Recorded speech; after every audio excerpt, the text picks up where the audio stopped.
So I just parked in one of my favorite parts of LA right now. It's this beautiful area. What is it that always draws me back here? So we're here in the parking structure, talking to two guys. Do you guys know what's across the street? 20 feet away. No. Oh, shit. It's right next to that stop sign. Right next to the stop sign? It's not just the strip club that makes it great, it's the forgotten crappy little scrap of sidewalk across the street. Believe it or not, the monstrous, unfathomable sprawl of LA. It started right here. This was the site of El Aliso, a towering ancient sycamore, once the largest landmark in the LA basin, and for centuries a sacred pilgrimage point for Native Americans throughout the Southwest. It stood beside the LA River, fed by clear water and wild fertility. In 1769, the Spanish showed up and knew they'd stumbled on something special. Good, better than good, and grand, wrote Father Juan Crespi in his diary. This spot can be given preference in everything: soil, water, trees, for becoming in time a very large, plenteous mission. And yep, this is where they laid out the Spanish Pueblo in 1781.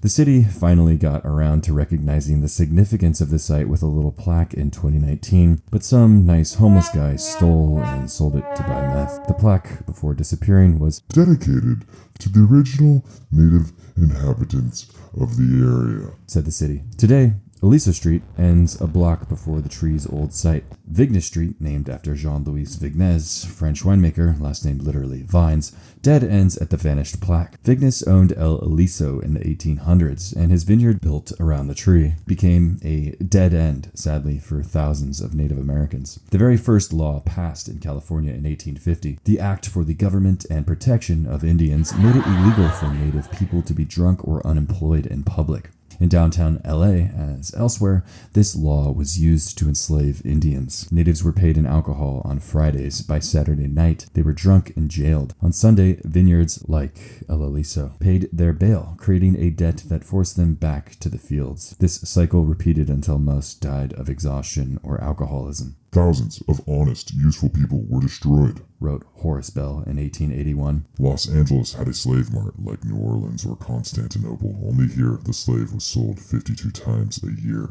LA might have remained America's wine capital. The city's first seal even featured a vine leaf, but the riverbanks were too valuable. Wine gave way to real estate. The sacred sycamore was suffocated by development. By 1895, it stopped leafing. Its limbs dropped. It was cut down in the courtyard of a brewery.